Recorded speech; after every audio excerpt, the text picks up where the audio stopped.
Hello, guys, and everybody, ladies and gentlemen, boys and girls. Welcome back to another episode of podcast. Just episode 15.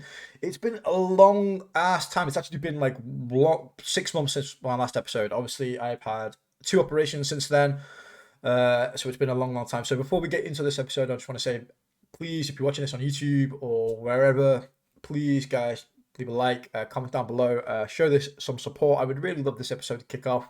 Would really mean a lot to me coming back. We've got plenty of things to talk about, lots of baby metal, and yeah, but hopefully we'll have a pretty good time. Well, hopefully you guys will enjoy, and I've got plans for some more episodes to come out in the future, so it'll be really cool to see people's opinions and get this out a little bit more. I've got two guests with me today. One is an absolute champion, very last minute, a guest called Jonas, who is joining us today. Hi, man. Thank you for joining us. Hey, thank you for having me. Yeah, you're welcome. I've asked him. Well, it was a bit last minute. I literally jumped on every Discord possible, begging people hand in tongue, like, please, can somebody appear on this goddamn podcast? Has been on this to the shows, and my savior lit up in bright lights as he messaged me back and says, "Yeah, I'd be interested." And I was like, "Thank God." But no, I really appreciate it, man. Thank you so much. And my other guest tonight is a stranger who I don't know. Claims he has a YouTube channel or some stuff like that. I don't know, but we all love him anyway. Not what you said in the lawsuit. Not what you said in the lawsuit. But we all love him anyway. It's Mr. Howard from Backup Broadcast. Thank you for reappearing. I was about to say when you started a minute ago by saying, "Oh, my first guest is an absolute legend," I was like, "Yeah, he's not talking about me." Yeah. Oh, I was hoping not to. That's how I knew I had a couple of minutes to get ready. Yeah. Yeah, I said I didn't want to make it too obvious, you know. Nah, I'm gonna mess it. Nah, we love you, man. We love you. So the obvious subject about today is baby metal. I mean, wow, what a couple of weeks it's been. Teasing us with new album, then the album's dropped, then we got some new shows, and then obviously the thing we're going to touch on a little bit later because I need to keep you all hooked for the meaty stuff. MOMOMETAL is now a thing, so like, yeah, no, absolute craziness like that. But obviously we're gonna try and hear from the experience of somebody who was there first and foremost, because I want to touch on about that. We want to hear all the juicy details, and yeah, no, just take it away, man. What was it like going? What was like the atmosphere leading up to that? I mean, did you have like a general sense of what was going to happen? Was it like guesswork? Did you feel like something big was going to happen, like walking through those doors? Well, it was amazing. I had a really good time, and oh no, it wasn't me. Okay. I mean, the expectations were already there because most people already thought about probably they'll add a new member at the PR shows just because of this teaser at the end of the Makuhari show in January. Yeah. But no one really knew how they would do it, especially since both nights of the concert were named differently, like Black Night and Clear Night, and at Makuhari there were no names for the different nights. Yeah. And also, I think the majority already expected it to be Momoko, but of course, no one was really sure if it really going to be Momoko or some other surprise. Yeah. Did you feel that the like the Black Night and the Clear Night? I think from the outside, a lot of us heard about this, and it was kind of interesting to hear that they were theming the two different nights. Did you hear there was quite a big difference between what happened on both nights, or? Well, yeah, it was a different set list for both nights. There were a few songs that were the same, but like half the songs were different on the second night. No. And did you really feel like there was a whole tone to it when you went? Were you like feeling, oh yeah, this night's really got a very different feel? Well, mostly the second night had a different feel because the second night was the only night where Momoko had a microphone and actually sang the songs. I think that's a really good point. That was the biggest difference between the two nights. So that must have been just amazing to be the first experience that as well. Like after the first night, once that happened, like was there a sense of like anticipation for the second night? Like that must have been like the hardest freaking 24 hours like ever, knowing what was coming. Well, it was easy because we drank a lot after the concert of the first night. I, I'm I was forgetting he's German. so we passed the night really well, and the next day was a bit exhausting because we were all pretty hungover the whole day. And like usually at the Japan shows, people hang around the venue the whole day. So we were at the venue like 8 or 9 a.m. already on both days. Yeah. And I mean, half the experience of a baby metal show in Japan is meeting all the people and exchanging little gifts, because it's crazy. Yeah. Half of the people there have little fan art gifts that they give around, and you Yeah. meet so many people the whole day. There are also these giant group photos that are organized by a Facebook group. I think it's Baby Metal Japan or something like this. And they did on both days 2 big group photos. I've seen them. And They were awesome. yeah, and there are so many cosplayers and baby metal cover bands walking around, and they are also in the mosh pits with the costumes on. That's it's crazy. At the baby metal shows in the mosh pit, you see everything from little 8-year-old girls and cosplayers up until like 70-year-old guys. Hopefully not crazy. cosplaying. This is I was close to image of a 70-year-old guy just running up and just drop kicking a little girl. But thing is though, is that like Now that's 'cause metal. I heard about that is there's your music video there. They keep on doing live music videos, so you should just do one of that. But I think one of the things that you often hear, and like I've noticed a lot with gigs here, is that you get obviously that the whole gigging atmosphere is very different. You get a lot of gigs that are only seated here as well, even for rock shows. Their attitude towards when the band's playing, there's a lot less people making noise a lot of the time. Even at metal shows where everyone's standing, it tends to be people tend to be paying more attention. But the interesting thing with the whole mosh pit is I've really heard like there is this kind of whole thing about bands having mosh pits where it's very kind of it's not dangerous. It's not like, oh, don't go in the mosh pit. It's like, no, you can have like old people and little girls in the mosh pit running around. And that's kind of intriguing. I mean, did you feel like there was almost a sense of camaraderie in the mosh pit at the show? Yeah, definitely. It's such a different vibe from Western shows and Western mosh pits. Yeah. The audience in general, you have like no one just standing there. Everyone is doing every move and goes completely wild every song. It's not like when you are at a metal show in Europe, you have like maybe this 20% of the crowd that is really active, but those 20% are the 100% in Japan. It's totally crazy. I've never seen anything that comes close to But this. it's crazy, but in I guess you'd say like a respectful way. Because again, I mean, I get the feeling that 20% that you were talking about in like a Western show. I mean, I remember when so I did a lot of like organizing gigs and things, running gigs in the UK at least. And that 20% who were moshing a lot of the time, they were kind of moshing almost to prove that they were the hard nuts at the gig, like, oh yeah, we're the tough ones. And it was almost like a sort of showing off thing. But here it's more people are just letting the energy out, Yeah, letting the exactly. energy out. It's more vibing to the music, the moshing. Yes. More than like a fight or anything like this. Yeah. I think that's an important thing to really get across to people is just how fun like the mosh pits and stuff actually are. Yeah. If you get one of those at like a Japanese gig. I like both. I'm not gonna lie. I like the vibing, but I also like the elbows in the mosh pit. Yeah, it really depends on the band.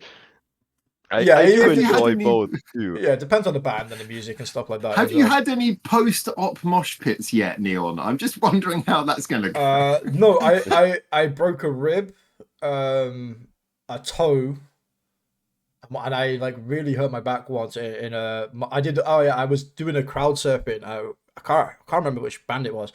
I think it was Machine Head. I want to say Machine Head in Cologne, actually. And I was yeah, and obviously because I was like I'm fat as fuck. Obviously, people could, you get to a certain point, you're like, yeah, and then they're all like, okay, we'll give up on you now. They'll go, douche. Move on to the next person who wants to. Or they just crowd dumped you on the floor. Yeah, respectfully though, not like but yeah, no, some shows like I love a good mosh pit. I'm not gonna lie. So some of them can get quite violent, but I couldn't imagine that at a baby metal show. It's not the type of fans or the type of crowd. I was going to say, that you like broke a rib, that's hardcore. Then you broke a toe. That's like something you do getting out the bath. So. Yeah. No, you know what? You know what the strangest thing was? It was a couple of days after that I realized as well, because I did it. A little toe hanging off. No, it was just weird. It was like I did it, and I knew instantly I'd done it, but I was like, oh, maybe I've just hurt my toe, and that's it. And then obviously in typical like Neon fashion, it gets worse like about fucking 4 days later, and it's like it just gets worse and worse and worse to the point where I'm like, all right, okay, what am I supposed to do about this? But the real kicker, rotten carrot on your foot. But the real kicker is obviously for a broken toe, there's not much they can do. Basically, the real kicker. But yeah, the real kicker. Right. They just tell you to get on with it. So I was kind of like, oh, okay. But the worst part of that is I used to play football back then as well, so I couldn't kick a ball for about 2 or 3 months, which was not cool. But yeah. By the way, for Americans watching this, football in like Europe, you use your feet. Howard, let's my chance of picking up any news. Yeah. I was going to say, let's not make the biggest country in the world like hate this. Yeah, we need all the people. Hey! I can still win over China. I'm really into communism. Oh, God. Anyway. Jesus Christ. But anyway, what was the atmosphere like? Obviously, the first day. Once obviously what was the ceremony like? Obviously, I haven't been like too in depth. Obviously, my job as a reactor as well. I don't really kind of watch the leak content, but what was the passing of the torch like for Momoko? I'm not sure. Do you know anything about the set list that was at both nights? People have posted me the set list, and I one of the nights. And I must admit, I kind of look at it, but I don't pay attention to it because I like, obviously, like I said, I run a reaction channel, so ruins the surprise. When we were walking into the arena, we had these paper tickets as foreigners, because foreigners have a different lottery for baby metal shows. Yeah. Oh, really? And yeah, because for the normal ticket sales and lotteries, you need a Japanese phone number. So there's an extra lottery only for overseas people. And thankfully this time, overseas fan club members were able to have their own lottery. For Makuhari, there was only one overseas lottery, and this time there were 2 lotteries, one for fan club members and one for general overseas people. So it turned out that the win rate for this peer show was so much lower than for the Makuhari show. For Makuhari, we had like dozens of tickets left from the groups we gathered together, and everyone applied for 2 tickets, so only half of us had to win, and we had tickets left. And this time, after the fan club lottery, only like 30% of us even had tickets. But I think the hype around this show is massive. I mean, you look at like even the artwork where they were showing like the 3 coffins, everyone was thinking, something's gonna happen. And also the capacity was like half as much as Makuhari. But we thought because of the Sakura season and the expensive flights and the fact that it's only announced like 6 or 7 weeks before the concert, we thought like maybe less people will apply from overseas. But Nope. yeah, that was not the fact, because at Makuhari we had like a win rate of maybe for the Sunday 70% and for the Saturday 80%. This time it was more like 30% win rate. And the open lottery for overseas people, I know exactly 2 persons who won there. Damn. Out of, So I'm guessing, a rather there was large like number. probably like a 1% win rate for the open overseas lottery. Yeah, I imagine Jeez. like so many people would have just been putting their name in for that, just kind of thinking, well, if I can, I will. So that must have been, I mean, the number of people applying must have been massive for that. So we were already super happy when we were there, because we all had tickets to the show, and you go to a will call thing there where you get your ticket when you show your email and your passport. We saw on the table the whole list and every paper ticket on the table, so we could see how many overseas people there actually are in it. There were only like 40 or 50 tickets, so there were almost no overseas people this time. Damn. And then when we were going into the venue and queuing, we saw on Twitter that someone posted a picture of the plan of the venue with the different blocks.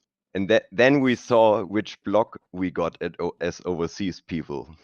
Because It's like a usually tiny little sliver in front of the toilets. Well, yeah, I can send the picture here into the Discord, Yeah, go so for at it. least you two can see it. We got D1 and D2 as foreigners. Oh yes. Oh yes. You are literally in the corner, down by the back. They're like, they shoved you in like the space that was left over in the architect's design. Oh, that's glorious. So that was a huge letdown when we saw that tweet, and we already kind of thought like, oh God, was that worth the 2,000 euro flight for 2 days Japan and these places there? Hope you brought your telescope. Wow. Yeah, but it actually wasn't too bad. So you were able to see pretty well still. Yeah. I mean, that's great. I would perhaps draw like a different comparison though. That I would say, like sometimes being that far away, it's nice when you're right up front, but sometimes if you're not going to be right up front, it's good to be right at the back, because okay, you're not going to get the clearest view or maybe the best sound, but you're going to be able to take in the whole experience. It's like you're looking out over everything, you're looking and seeing everything. It's like almost like you can, even if you're not getting the clearest experience of the gig, you're able to just take in the whole atmosphere, the whole thing from back there, and just seeing everyone in front of the stage. So in a way, I get the feeling that there is actually a very good quality to being up the back. You can take everything in. Speak for yourself, mate. I'm 5'8". Also, what was really cool, this black box between the D1 and D2 pit, there was actually the sound technician and video technician guys. So we probably had the best sound in the whole venue, because they are adjusting everything from there. Nice. It's quite possible. Also, I stood like 5 meters next to Koba the whole concert. So that was our pit, this small thing in the back. Nice. No, yeah. It's really like only maybe 20 square meters big, and was really difficult to mosh in there, because you had like a pit with like 5 meters. Yeah. But no one fell. That was my It's call probably to, good. They're not going to get back. that's my Not going to call. get back up in that kind of Yeah. space. That was my call to fame in Manchester, by the way. I was watching the gig and there was a guy stood next to me, and I didn't realize for like pretty much like the whole entire fucking gig that I was literally stood next to Cobra. Like it wasn't until I turned around and saw the mustache and the glasses, I was like, "Holy!" And you know what? He was sweeping the You fucking floor as well, and I was like, You should I have was been like, really sort of like, excuse me, get out the way. I'm here for baby metal. Get out my way. yeah, Who are you? no. Yeah, he probably would have looked at me like, "Who the fuck are you?" I'm like, I'm like, "Oh my god, it's Cobra." But yeah, So that was pretty cool. yeah, so then at the first day when were in the pit, and then everyone was just curious, how will they do that with the third member? And the first song, which we already expected, was The Legend, because Makuhari ended with The Legend and they went into these glass coffins. So then The Legend started, and there were only 2 glass coffins on the stage. And that was the first time when we were a bit scared that maybe this whole 3-member thing wasn't a thing after all, because only Sue and Moa walked out of the glass coffins, and the Legend song was just Sue and Moa. And we were all a bit nervous that we were all wrong and hyped ourselves up without any reason. Yeah. That would have been a good old kicker if they just walked off at the end like, see ya, fools.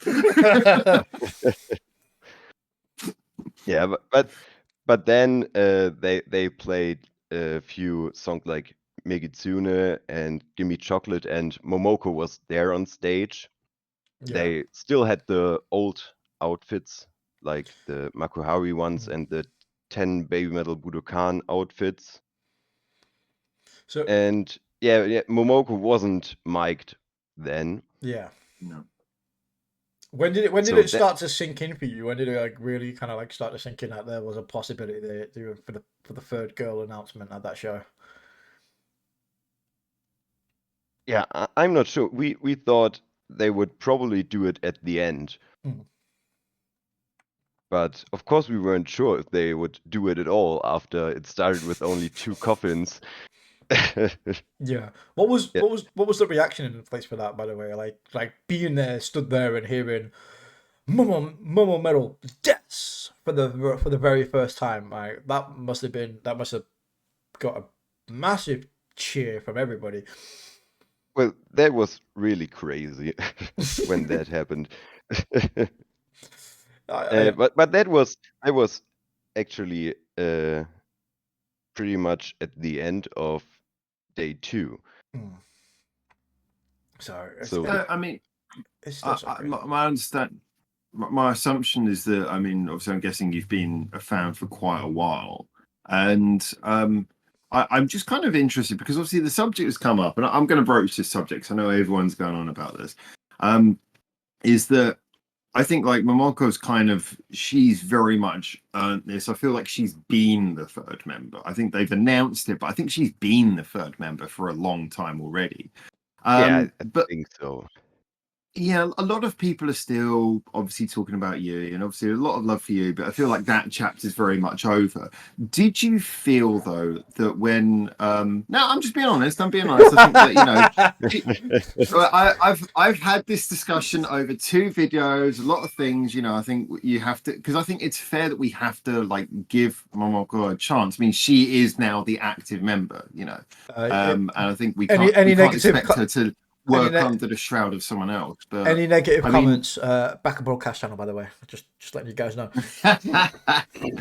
But yeah, come on, bring it. But I mean, so the thing is that I am kind of intrigued whether you yourself really felt that there was like a big difference with Momo's performance, whether you felt like she was really doing her own thing, or whether she was just trying to sort of fit in with, was it like she was really kind of doing her own thing, very much bringing something different, or was she just trying to sort of fit in with the whole babe metal as it's kind of known and established already? Stealing my questions. But yes, no, I would very much like to know that take as well, to be fair, whether or Yeah, not she's obviously she, her own persona, or whether or not it kind of feels maybe like a carbon copy of Yui in a sense. no, definitely not. She was super hyped and super goofy on stage. She was actually more like Moa was in 2015. So she was really really jumpy and always smiling and running around. You could really see that she's having so much fun on stage. But they all had. So I don't think they were this motivated and hyped on stage for years. Yeah, They Yeah. really gained new motivation through all this hiatus stuff in the last years. yeah. It really worked. It was a good decision to do this break. I'm really interested to see. I'm a little bit worried, but I'm kind of a little bit relieved as well, because for me, the other one has been an absolutely splendid album. I'm still trying to do my review. Like I said, I've been ill the last couple of days. I'm running behind literally everything. Bear with me; it will be on the channel. But it's been such a amazing step forward for me personally as a fan as well, in the right direction for everything that album tried to do. And it hurts me so much for them to turn around and go, it's an EP, it's a test album, and a what if a little bit. And I'm like, oh. So I'm interested to see where the direction they go properly, like with the official kind of like, fourth album as it was, with Momo. And I'm really interested to know how much of an input she's gonna have in that album as well. Like just knowing that she's gonna be in it, just knowing that they've got that three girl trifecta back again. Yeah, man, there's just so much to look forward to. So much, like you can't. I'm second guessing everything, which is the glorious thing of baby metal, because you never know where they're gonna go. It could be metal, it could be cutesy, it could be a bit more dancey, it could be poppy, it could be completely experimental. And for the first time ever, it's in a little bit of unknown space. But where I think in previous years it's been a little bit unknown, but there's been a little bit of apprehension with obviously, Yui leaving the two girl things, and then they went through the Avengers, and there was a little bit like not knowing what was going on. It really feels, to me at least, now that they're in that perfect place where they know what they're doing, they know where they're aiming now, and just good vibes all around. I think the fans are hyped. I think Well, they're motivated. It just feels good. in a way, I would say, because obviously, like the whole direction of the albums is that's because I my whole thing is I really love the songwriting. It's one of the reasons I'm into groups like Babe Metal, is because I love the songwriting. Obviously, they're kind of unlimited because they're a group who they have the writers, they have the people putting it together. And I always kind of like laughingly say about this, but I think people kind of know from my community that I was very chuffed about the fact that I managed to predict exactly where everything about Metal Galaxy I predicted before it even came out. Everything, the featurettes, the song lengths, the style of production, because it became kind of clear that Babe Metal actually progresses, in my opinion, in a very logical way. They really do. Everything makes perfect sense. Now, when this most recent album came out, I mean, as I pointed out, I kind of figured the first three albums covered such a perfect example of the three corners of how you would do a genre that I wasn't sure where they were going to go with this album. And I think what they did was they kind of went into a space that I wasn't expecting, in that it was pretty safe. I thought it was really well written, but it was safe. They were doing sounds that we'd heard from before, not going off in weird directions. It was just kind of like, this is Babe Metal proving that we can do our core sound. And I found it very interesting about, like you say, about that attitude towards this album, about the announcement of Momo so quickly, almost invalidating the album. Like within a week of it coming out, it's been invalidated by the fact we now have a third member, which I thought was kind of odd. But I do think that the reason is because almost like the other one, almost like sort of was like a way of saying, okay, that's Babe Metal. We've now confirmed, we can do the Babe Metal thing. We've confirmed it. We've got our core sound down. And I think this has now completely freed them, because now, like, we've got a new member. We've solidified and proven our previous core sound. Now we can go and do something really different to justify Momo's presence, to take ourselves in a new direction. I think this really frees them up to do anything. And so my only real thing I would say now is I really hope and expect that we're going to get something pretty batshit crazy on the next album. I think we're going to get genres, like I think we are going to get pop crossover, which I know a lot of people, including myself, have been kind of yearning a little bit of that J-pop meets metal thing that's slightly dissipated over the course of their albums. Hoping to get a bit of that back. Who knows what else we could get? I mean, after that monochrome performance on the first take, that thing was brilliant. Yeah. I mean, I loved the original version of monochrome, but that version on the first take was absolutely spectacular. And if that's kind of a demonstration of how flexible they're willing to be, I think we could be in for some really cool stuff. And I don't want them I love the fact they got the trifecta back, but I don't want them just to sort of say, okay, we've got back the original design. I want them to take the quality of that original 3-person design and use it to now do something new, because that's the one thing about BABYMETAL. By definition, they're not limited. So yeah, I think this next album could well be and should well be absolutely brilliant.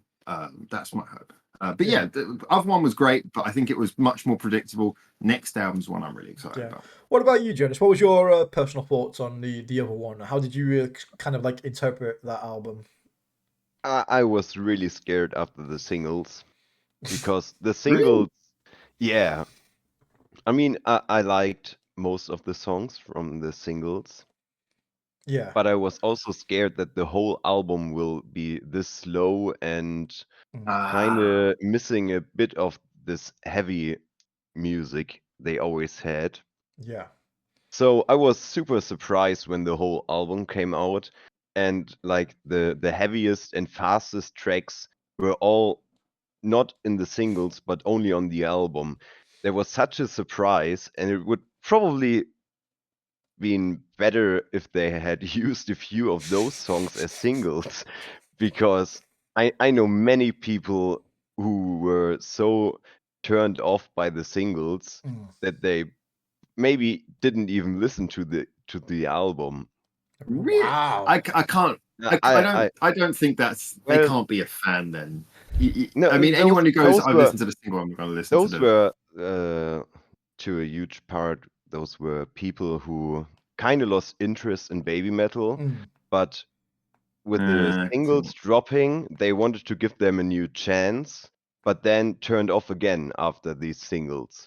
Yeah. I always think that anyone who like listens to the singles and go, I don't like the singles, so I'm not going to listen to the album. I think that kind of basically means you don't know what a single is, and you're probably not that interested in music if you go, oh, I heard the single. So it's like the whole point of the album is that's where you hear the full range. I mean, for me, I thought that they chose the singles well, because the singles were what you'd expect from a single. They were the more commercially viable one, because you know that the real fans are going to listen to the album. So you don't give like your more in-depth sounding singles. The singles are just the ones that you want to get onto, like, well, I said radio, that's old fashioned. The ones you just want to get into easy circulation. So yeah, I do admit the singles weren't exactly, they didn't exactly tell the whole story, but I thought, you know, I'm really shocked by anyone who wouldn't give the album a chance, who was even used to be a BABYMETAL fan. If that's you, go rectify that now. Go listen to the album. Come and listen to the album.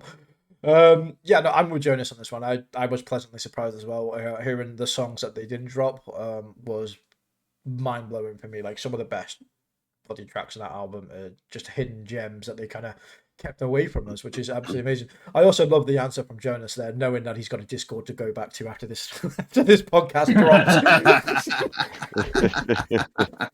Yeah, well navigated, mate. Well navigated. Why can't he join us outside the city walls? Yeah. I love it, but yeah, no, like I said, I really love this album, and I just love the direction of it. I think this one has a certain Western flavor to it that I think the other albums really don't. I keep saying I think that Bring Me the Horizon was a sort of like a big influence on this album. Maybe just even the Western cameos or the way they play, because there's a certain sound I think since they collabed. BABYMETAL collabed with Bring Me the Horizon, and that vibe and that sound, I think it really like is a big factor in this album. You can really tell that that's the direction they kind of went to go with the single metal chords and the more the techno beat side of it. Really kind of meshed so well. So I can really kind of tell where they were going for in that general direction. I can see maybe how for like some long-term fans. See, this is the thing with Baby Metal. They always progress and they always do new exciting things. But with every phase, there's always going to be people that love them at the beginning where they were more cutesy. There's always going to be people that loved Metal Galaxy because that was something different. And then you're always going to get people now that love the other one and probably the next album as well. They're forever changing. I always find that certain people love them at certain different stages. I know people personally that loved the first two albums, the original self-titled Metal Resistance, and then we're a little bit like with Metal Galaxy, and then they've heard this one, they were like, nah, that's me, I'm done. I think there's a lot of people in that camp. Yeah. There's Yeah, a lot of people definitely. in that camp. And I think that's just because, like you said, that era of the cutesy Baby Metal. These girls are older now. They've matured a little bit, and the sound, I think, shows that as well. The sound is maturing with them. Can I present this question to both of you actually then? Because I know both of you obviously have like very different but very in-depth experiences with Baby Metal. I'm kind of intrigued. So I've had this conversation about the cutesy aspect. And my counter argument is that no one's really expecting them to be cutesy like little girls, sort of cutie. But kind of the musical fusion of J-pop and the very individual style of Japanese pop that fused with metal. Yeah, we can't expect them to do that forever because if you kept on doing the same thing, it'd be regarded as a gimmick. But do you think there is a way in which they can occasionally bring, now they've got three members, bring back a slightly pop flavor occasionally, just to add a bit of levity without coming across as childish? I mean, do you just mean for new music or at concerts, for example? I'm kind of thinking more for like when they release new music. I think songs like Elevator Girl, that was like one of the most poppy songs on Metal Galaxy. And it's actually a really good song, and I think it's still cutesy, but in a different way than from the first two albums. And I think it still works really well with them, even if they are older than they were when they were like 15 or 14. And I still think this works really well. And if you hear them performing the older songs at concerts, that still works. I never get the people who say like, yeah, they can't perform Doki Doki Morning anymore live because that doesn't work when they are adults. But yeah, it worked perfectly at the concerts. Also, this weekend they performed Ine. That was the first time since 2017, and Wow. the crowd went totally wild when the Ine intro started. That was such a party, and it worked so well, especially now with two mic'd singers again, both Moa and Momoko. So They're I probably think, having a lot of fun. They're probably thinking to themselves, "Well, hey, we can pull like Inu out again. We could do something like this again." there was the biggest surprise of all the songs. So no one expected anything like this. Yeah, that's good. That's the sort of thing though that having that again that three girl trifecta bring it back opens the door to so many possibilities. Because my head's going to like, oh, you can do those kind of songs now, but obviously the first thing my head goes to is black baby metal, and hopefully, hopefully something in the future. I would love it. Just one track. Just give me one track on the fourth album, black baby metal, please. What would you call the new black baby metal? If you had a new black baby metal with the M and the M with the Momo and Moa, what would you call the new black baby metal? Oh, I don't know. Eminem metal? I'm sure that will get copyrighted. Please stand I up. don't know. Yeah, I don't know. I don't know. I think yeah, that's where my mind goes to. I'm like, baby, please just one more time, just give me Yeah. something. But I think it's yeah. I'm in total agreement with Jonas. I think personally, if the girls performing those cutesy songs, yeah, absolutely no problem. Absolutely no problem at all. I think they can do it. It's just a fun time, isn't it? No one's expecting them to be little girls anymore, and it's fun when they play those old songs. It is. It's a party. It's a great atmosphere.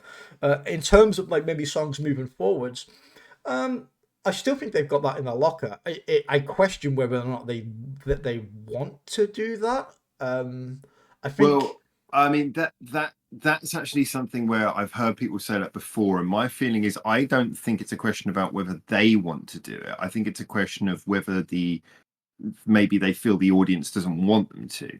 I mean, you No, notice that their no. sound, as their audience has progressed towards metal, I their would. audience is much more metal than when they started. So maybe Yeah, it's not. but no, I wouldn't. I don't agree with that. I don't agree with that. If anything, I feel like Baby Metal has the most varied audience ever. Yes, there's a lot of metalheads. There is.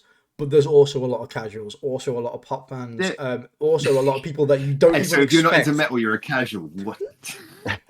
Obviously. Yeah, I yeah, no, but they have they literally have the biggest kind of worldwide I don't big see audience. any reason why they as artists wouldn't want to do something kind of poppy, which is why, like I say, I really do feel like on the next album we're going to see them. I mean, I think I didn't know about them playing Ine, but I think that's kind of an indication that they want to play around, because Ine, by its very nature, is a very playful song. It does like everything from pop to hip hop. You know, there's like all kinds of like little things being played with there. So I get the feeling it indicates they really want to have fun with songs. Yeah, but you got to remember as well, like some of the songs from the latest album, even though again it's an EP, it's a concept album, but Suzuka wrote most of those songs as well, and I think that gives you a general hint of maybe where her involvement is in that, where her mindset is, and what the type of songs she wants to do as well. So I don't think it's a case of they can do it but they don't want to, or that they don't want to. I just think it's more of a case of we're seeing that maybe that passing of the torch, maybe Well, from a little bit more of a. at least she wrote the lyrics for one song. Yeah, I was gonna say I don't really feel like she wrote that album. I feel like they've had like writing input more than anything. She wrote with the lyrics for one song that was already musically written completely. So it was already musically finished. She just wrote the lyrics after the song was composed. I'd say that back then. I literally thought she had more of an input than just the lyrics. But that's something I would like to see that from them though. I'd like to see them have more of an input and see where they want to go. I don't really need them to have more input on these things or write more things. I think the good part about BABYMETAL is that it's such a huge team and not just the three girls. Exactly. And you have the specialist for songwriting, you have the specialist for production and whatever, and everyone just does that what they can do best. Yeah, I thought that was all. I mean, that's what makes. I agree totally with Jonas, because that's what makes BABYMETAL so unique. Is again, is this lack of restrictions. When you look at your traditional metal band, and as great as many of them can be, they are limited by the fact that your songwriter is probably a member of the band, which means that their songwriting might not be their strongest suit. Musicianship might be, and therefore they might have limits on how varied they can be. With BABYMETAL, they can just say, we want to do this type of song. Who's a great writer? You come in and help us. They can just pay like good writers to come in and do it, and no one's going to question that, because they never had the pretense of being anything other than just this big metal show. So I think it's nice for them to have an input, but I have absolutely no qualm with them just being like the women who get up there and do the singing, because they're the leaders of the show, but they don't have to do all of the production for it, of which songwriting is a part when it comes to BABYMETAL. So I like the idea of that being open. But cool, if she's writing lyrics, then good on that as well. Good on that as well. Yeah. What was like the overall sense of Sorry, can I just stop you quickly? Sorry to interrupt. Sorry, I'm looking through we got a little Discord chat thing going during our conversation, and I don't know who this was who dropped this in. Was this you? This is you, Jonas. And I'm just reading it, and there's like a little link to a picture of the mosh pit, and it literally says after party at Mosh Pit D1 Gaijin Pit. It's self-identification, lads. Yeah, that's the Twitter account of Kenji. He's a pretty famous Japanese fan, and he also has That's awesome. a lot of contact to many overseas fans. And he was by coincidence in the rank above us. And after the concert ended, he came down to the border and yeah, made a bit of party with us from up there and made a picture with us. Nice. I love it, Gaijin Pit. Well, he sorry. Anyway, carry on, Neil. I had to point that out. I just suddenly saw that. Otherwise, it looks like I'm just hysterically giggling to myself for no reason. So, but yeah, what was the sense of like the crowd? What was your thoughts straight away? Like I said at the end, where like I said, everybody kind of like initially thought, oh, like MOMOMETAL is now a thing. With that, was it like pure excitement, or also was it like mixed with a little bit of like the realization now that, like, you know, for all the Yui lovers out there as well, that, you know, the dream is officially dead, in a sense? Was there a little bit of like, yay, but yay? Yeah, and no, it was totally only excitement. So they announced it on the first day of the weekend. Mhm. They First day had of like metal, must baby metal. I mean, they had 14 songs at the first day, Mhm. which is pretty standard baby metal length of a concert. And they started with the 13th song was Baby Metal Death Shin version. And they were the same thing they played at the 10 Baby Metal Budokan. Yeah. And they were on glass crosses on the stage without any choreo. And everyone knew, okay, now they will do something. But then they played Ijime Dame Zetai. Oh. And everyone thought, wait, okay, where's the new member now? Because they didn't announce anything, and everyone thought again, they trolled us again. And then at the We Are Baby Metal part at the end of IDZ, it was before one of the last We Are Baby Metals.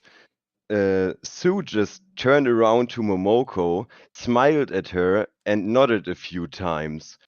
And then we were pretty clear that they will do something now, because the way she looked at her and nodded to her, and Momoko looked back, that was pretty obvious that something is going to happen now. And something happened. It happened in a 7-minute lore video.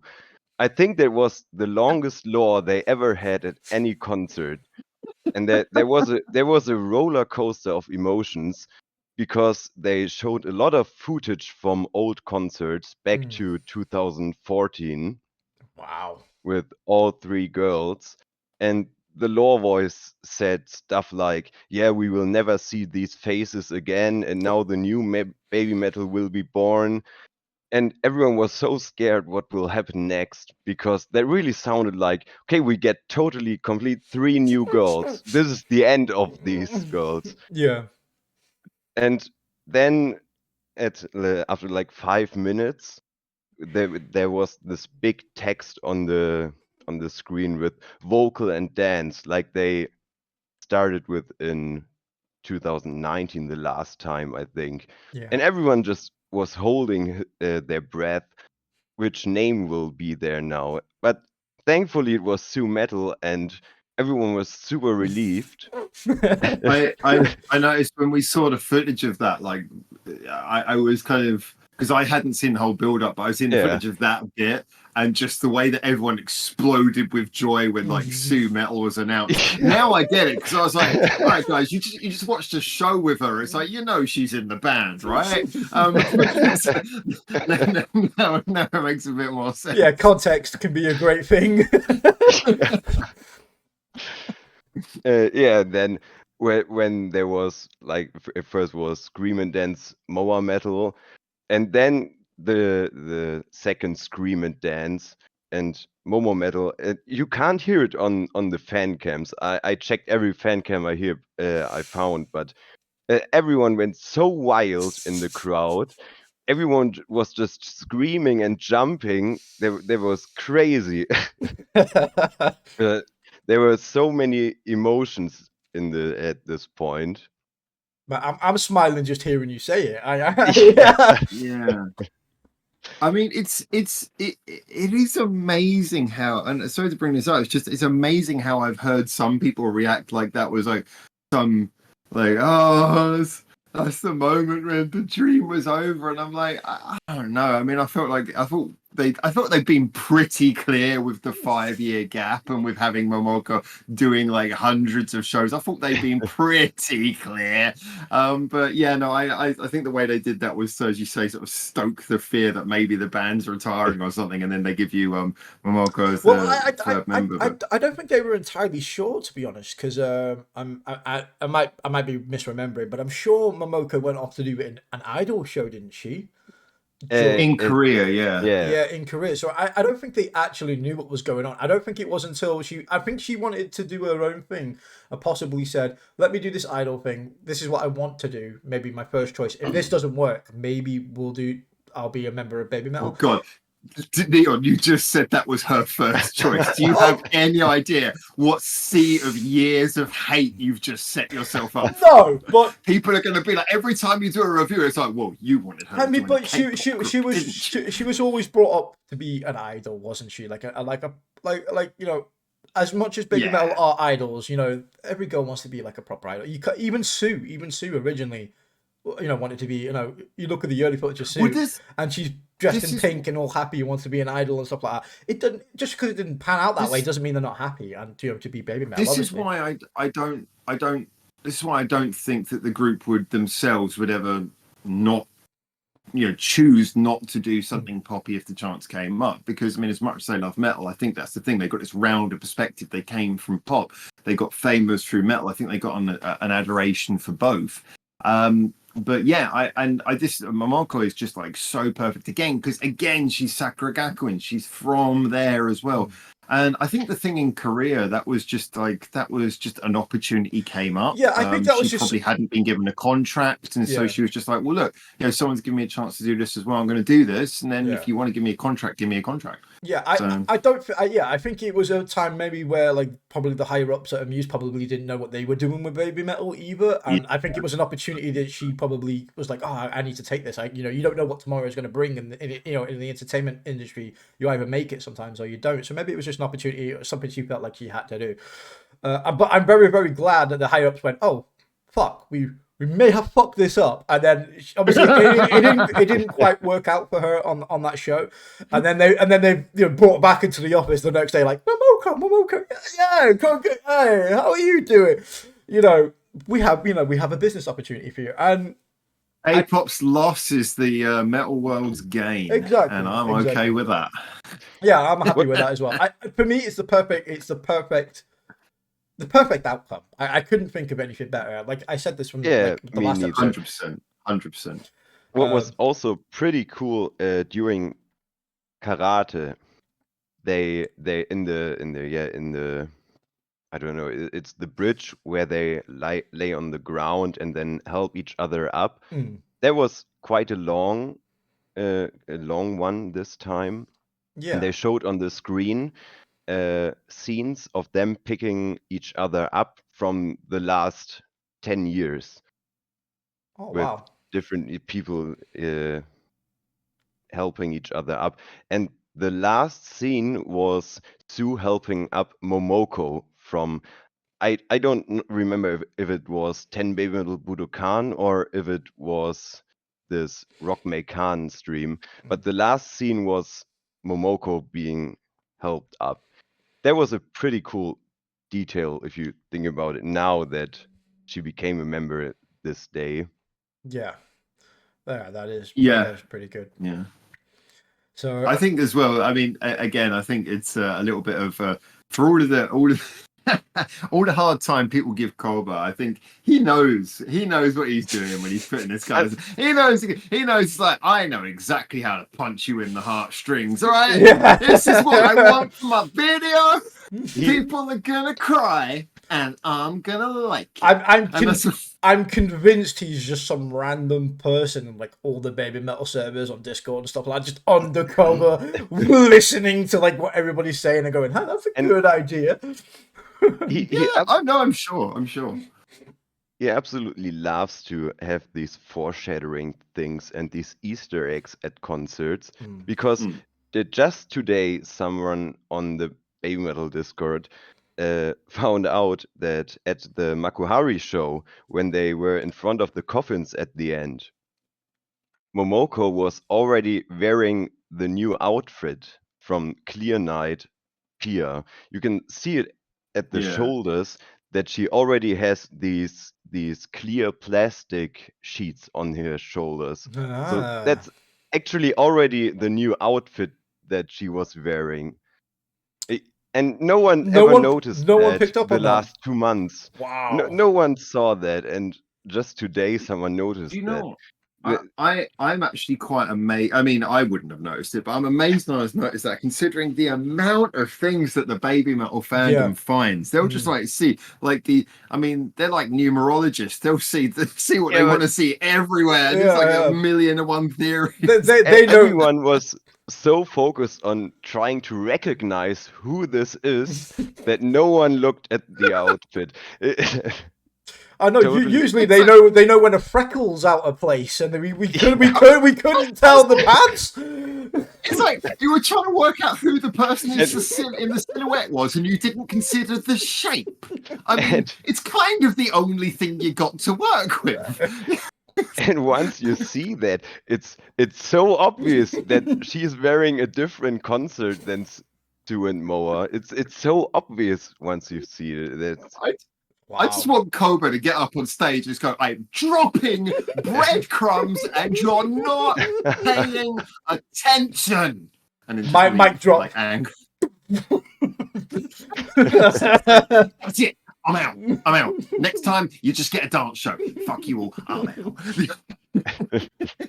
Yeah, bloody hell. But yeah, that's part of the law, though. That's part of the things that I really, really love. It does hit you in the feels as well, but it at certain times it hits you in the feels. But my God, doesn't it feel so bloody good? So, can I just say, is it just me, or does she look like Batman in that picture? Oh God. It's a Batman silhouette going. I mean, now you say it, it is so goddamn obvious. It's so. No, Momo. It's framed so perfectly and so intentional. There's like next level 3D mental chess going on by Cobra here, and we're just all like, what? I was like, oh shit, Batman's joining Baby Metal. All right. Momo. Give me chocolate. Where's the chocolate? Yeah. Oh, Jesus Christ. I'm done. Good. I'm inviting new guests next time. Fuck this shit. You're all right. I'm not inviting in. Next week. Again, take your negative comments to back a broadcast on YouTube. I was about to say, you can tune in next week for the new Neon and Jonas show. I know. But no, absolutely incredible. Yeah, like the little breadcrumbs that he leaves is we hate him sometimes for like what feels like such daft decisions, but at the same time, moments of just pure brilliance and little things you just don't kind of notice. He's a Yeah, great scapegoat, isn't he? If you don't like something, he's a great I mean, scapegoat. they wouldn't be where they are now without all Yeah. those things. Yeah. He knows Yeah. exactly what he's doing. Yeah, with he this must. project. He must be hiring fucking Hideo Kojima or something like that to do all these fucking Easter egg things because it's so convoluted and so delicate. I'm like, surely he's not doing this by himself. Come on. I'm like, Oh, this is like Metal Gear Next Gen freaking Easter egg. I was about to say, twisty. if they come onto stage next time, hidden in small cardboard boxes, so I can host it. Yeah, I wouldn't mind that actually. Make it Pop happen. culture references, we got them. No. 20-year-old pop culture references. Showing my age. But yeah, no, absolutely amazing. It's great to hear these things. I mean, how was your journey? I know you were telling me a little bit before we recorded, but how was your journey like to and from Japan, man? What was super exhausting. Yeah, super. I imagine. I mean, how long were you on the plane for? There and back? Well, the actual plane flight was like 12 or 13 hours Yeah. to Japan from Amsterdam, but I also had to drive 4 hours to Amsterdam first. Yeah. But then of course I landed in Narita and not Haneda because Haneda would have been like €500 more expensive. Oh. And Narita is a much better airport to land in, though. I mean, well, but it's it's to like get out of. it's like in the middle of nowhere. That's not even close to Tokyo. But okay, I'm gonna say though, because as we're here, I actually think it's easier to get from Narita to Tokyo than it is to get to from Haneda to Tokyo. Because Haneda is like right in the middle, just the middle of a nest of lines. None of them directly take you to anywhere useful. Whereas Narita, you just get on the train to Ueno. So the train is also. Say, go on. Yeah, the train is also pretty expensive compared to. It's 1,000 yen. 1,000 yen. It's reservation only, so you have to pay for the train plus. If you pay for the one that's 15 minutes quicker, so you paid for that, saved 15 minutes. But if you'd just taken 15 minutes longer, you wouldn't have had to pay for that. So I had to go into the Foxcott bar, and it was already late. Oh. I'm feeling like the odd one out here, the one person in this podcast that's not been to Japan yet, and I am like, oh. What's your channel about again, Neon? Oh, no, don't. I keep saying this. My channel started off as a gaming channel. I did video games, and then suddenly I'm reacting to Japanese girls doing dancing videos, and I'm just covering for the fact that I'm the only person in this conversation who's not actually been to a BABYMETAL gig. Oh yeah! Oh fuck yeah! There's a person here that runs a Japanese music channel, BABYMETAL with his. Oh, I want to say as well, congratulations on your Momoko vid as well. By the way, we were talking about this the other day. Oh shit! Yeah. But yeah, congratulations. That was really funny. That one, man. I dropped that, and it's up to 22,000 views now, and it's still getting like sort of like 50 views an hour at the moment, which is pretty good for little channels like us. But that was quite funny because I was saying on your live stream the other day, but I'll just give the shorthand version of it. I was just when it came up to the announcement being made, and we're starting to see the clips online, I was thinking, well, I definitely want to talk about this, but I was just add some food, and I was like, I'll cook my food first and everything. And then when you're doing YouTube, you respond to things instantly. But I was like, there's just going to be a flood of videos about this. No one's going to watch mine. I'm going to be at the bottom of the pile. So I sat back, made a little bit of food, chilled out, took my time, and I was like, I got the camera out, did my notes, started talking, and usually I'm like edit, but this time I was really chilled and I posted it, and I was just like, yeah, no one's going to watch this because everyone else is going to have videos.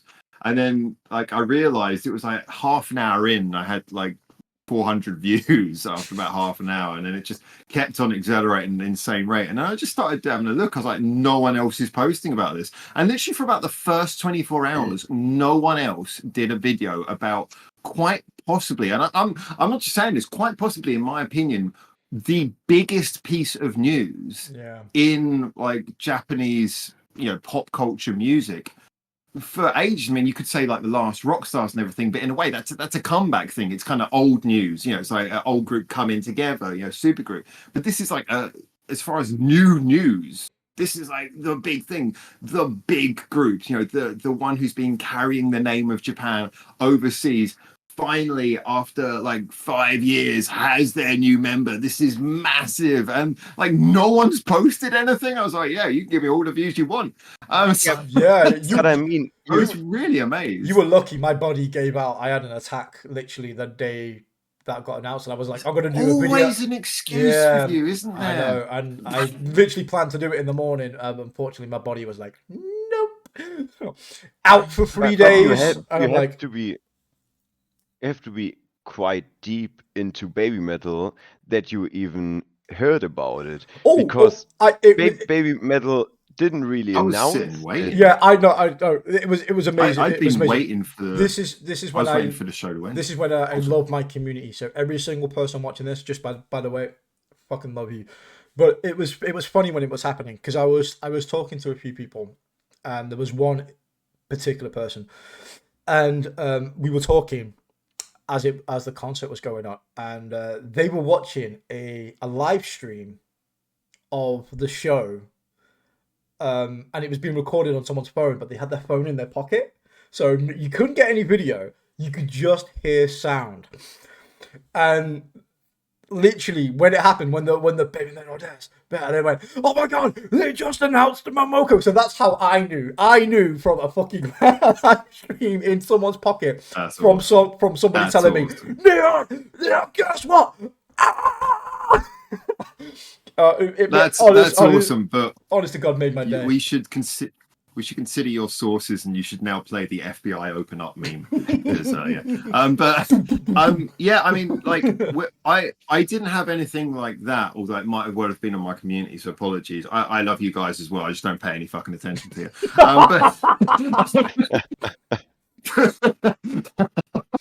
It's fine. They hate me too. But I was like, because I knew roughly when the show was ending, I just kind of had like Twitter and stuff up, and I was just like running the hashtag through, waiting for someone to post something. And the video, because I had to get a couple of screenshots, because for my video I edit in the footage and everything, but you know, just like still frame stuff. And I got a video that had been posted of it. I took the frames out, and I took the frames out to put into my video, and I went to play it back again. It was like, this video is being removed. I was like, I called it in the few seconds before it got taken down. A couple of minutes probably before it got taken down. I was like, okay, the minute I did that, I was like, okay, so this is clearly a lot of this is getting removed. But still, I was just really shocked that, like, I was just expecting YouTube was just gonna be like blasted full of people like doing videos, and so yeah, it was really cool to be like the first person for 24 hours talking about it. And love to the baby metal fandom for absolutely destroying my stats. So now every other video I've done, if you go into like the YouTube studio thing, it gives you like comparative stats. It's like, you have one good video, all your other videos suck. It's like, thanks, YouTube. Yeah. Like 800 videos, only one of them was any good. Yeah, good old YouTube. I love logging in and seeing those big red arrows going, your video didn't do as well as your last one. Cheers. Thanks, YouTube. Yeah. Love that. It's actually kind of funny, because I mean, just for anyone who doesn't know how this works, like usually like you have your stats, and it shows you how many views you're getting, and you get a graph, and on the graph there's like a little patch where it shows you the average of what you usually get. And I had a video today that was doing quite well, but now when I look at it on the stats, it looks absolutely rubbish by comparison to my average, because my average is totally skewed. So but still, I'm happy with that. It's like, all I have to do is get 20,000 on every video now. Living the dream. Where did you go for your sources? Like, once the, obviously probably coming out of the gig and stuff, I imagine, you probably Jonas was there. That was his I know, but you want to consume it. Obviously, after the alcohol had worn off, and he's probably on the fight or whatever, watching a couple of videos and stuff. Well, what did you do? Where did you go for your like sources and channels to talk about baby metal? Well, I'm mostly on the baby metal Discord. Links in the description.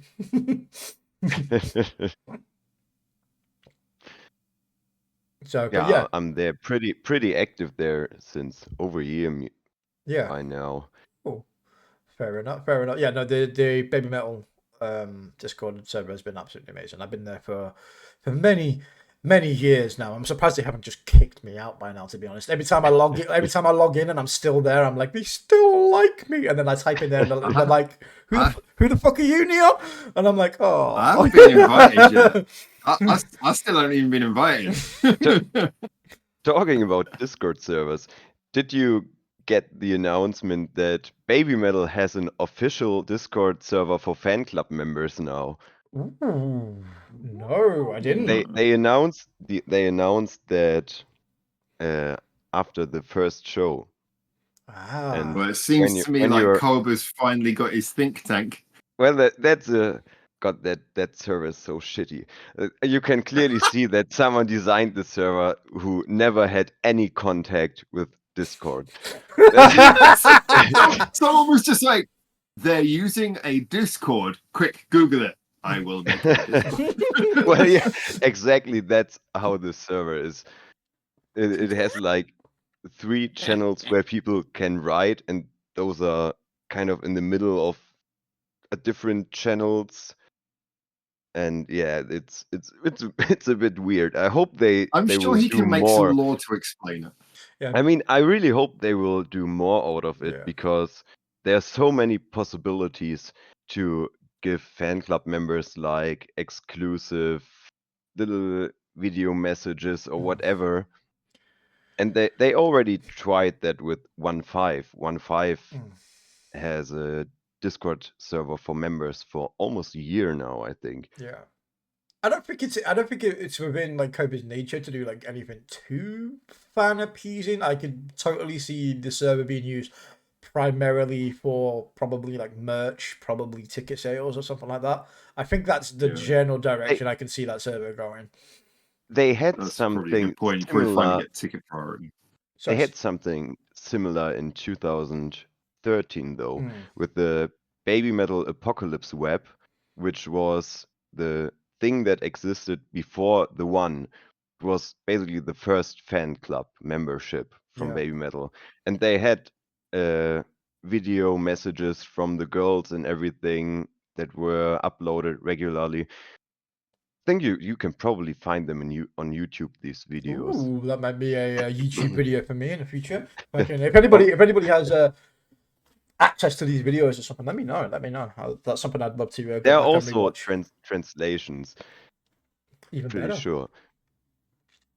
So, Yeah, and it's pretty much all Japanese chatting now on this server, which is mostly due to the fact that it's a fan club member only server, and there are not many overseas fan club members. Yeah. That makes sense. Yeah, it does make sense. That. No, it'll be interesting to see what happens on that server then, and whether or not we can get some future content. So that's something to look forward to, which is really, really awesome. Also, if you're watching this on YouTube and you have a Discord, but for some strange reason you're not on the Baby Metal Discord, again, the link is in the description down below. I think Jonas has saved face with really, because I don't have it. Many of his peers. Go and click on it then and join them. And that's what I ask you to do. As well. If you're not in the Discord, go and join them down below. I'm not watching this on YouTube. I'm here right now. Where's my link? Are you though? Because when they're watching this, you'll be on YouTube then. So. It's so better. I'm so confused. Yes, blown Howard's tiny mind. Inside the screen. I'm inside the screen. But yeah, go to the Discord and go and do that as well. We got lots of other stuff as well upcoming on the channel. I'm gonna obviously shamelessly promote here.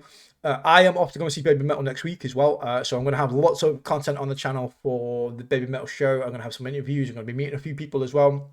So you're going to see lots of new and old faces on the channel as we talk about Baby Metal and go and see the London shows as well, which I am very, very lucky to be one of the first to go and see the free lineup, and Momo officially is a member, so I'm very, very happy about that. They announced that just at the right time. He's really trying to get 20,000 views. He's really trying to get 20,000 subscribers.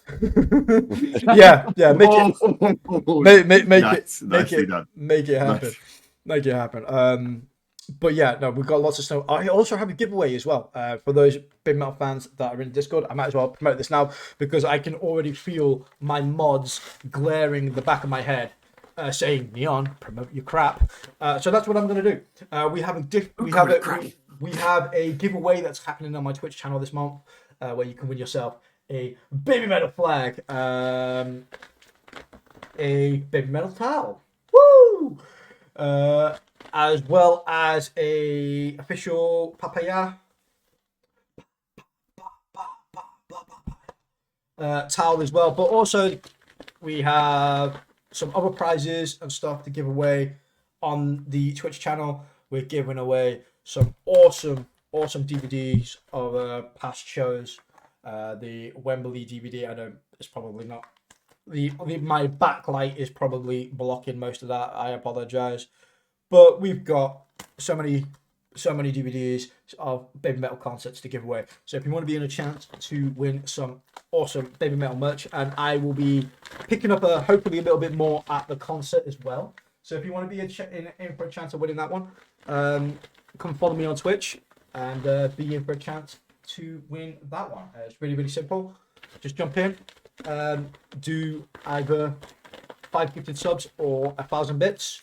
And you get entered. You can enter as many times as you want. So there's many times as you want to win. And hopefully, when we spin the wheel at the end of the month, you could be walking away with quite the kitty indeed. So yeah, there you go. Shameless promotion. Go and do it. I can feel the relief on my mods now. They're like, oh, fine, he did it. He promoted himself. But there you go. Yeah, plenty of stuff left on the channel to do. I think what your mods are secretly thinking is they're hoping you don't do that, so that when it comes down to the final vote, their chance of winning is significantly increased. Well, probably. They tell you that, but secretly they want you to forget.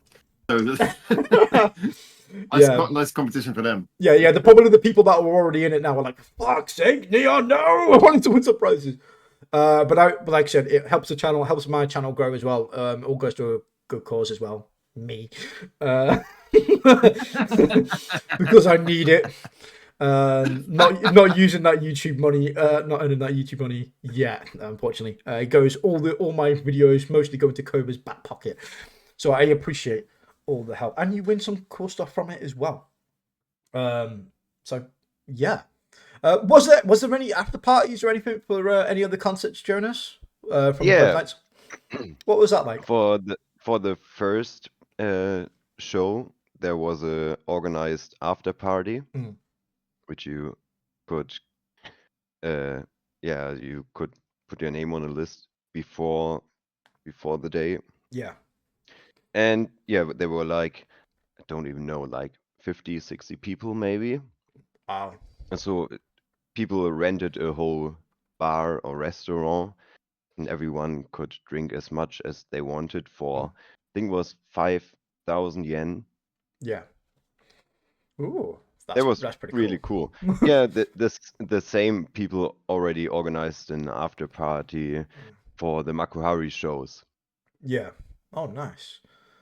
That's pretty awesome. I like that. Also, actually, while I'm on that as well, I asked a question, but also I am going to the London after party for the Baby Metal show. If you would like to meet me, if you're going, whether or not you're a subscriber or not, if you want to meet, talk, Baby Metal, or maybe even want to appear on one of my videos I'll be making while I'm there, yeah, let me know. Join the Discord. Be a part of it. The more people that love Baby Metal that want to be in the video, the better. So make it happen. And also you get to point at me and go, ha, there's that shit YouTuber.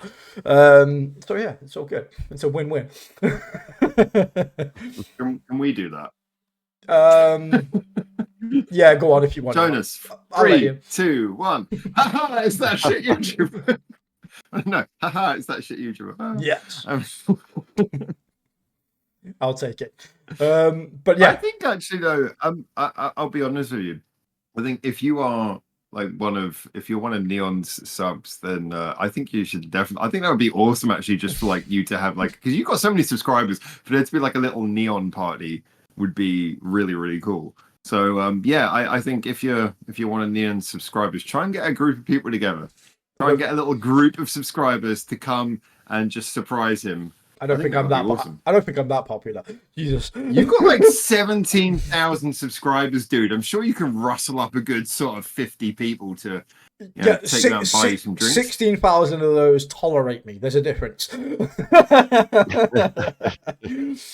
But yeah, no, it'd be absolutely great. And if you are watching this for the first time, as either as a fan of BABYMETAL, if you've watched this far into the video, then now would be a good time to like and subscribe as well. I would really, really appreciate it if you haven't at the beginning. Anyway, do either of you want to round up this video with any last thoughts? Is there anything that either of you have in your mind that you would like to say?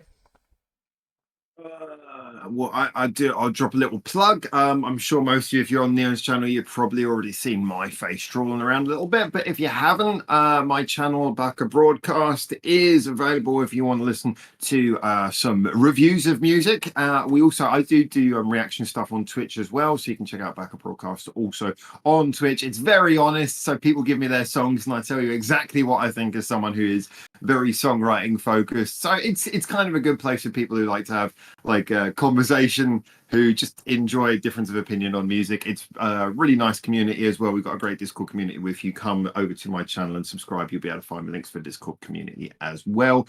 But yeah, so please do feel free to check out my stuff as well. I'm sure I'm marginally more tolerable there than I have been in this interview. This was a terrible advert. I did basically just earlier on support Chinese communism, which was not really the look I was going for. So but hey, I spoke on behalf of MOMOMETAL, so if you like MOMOMETAL, you're gonna love me.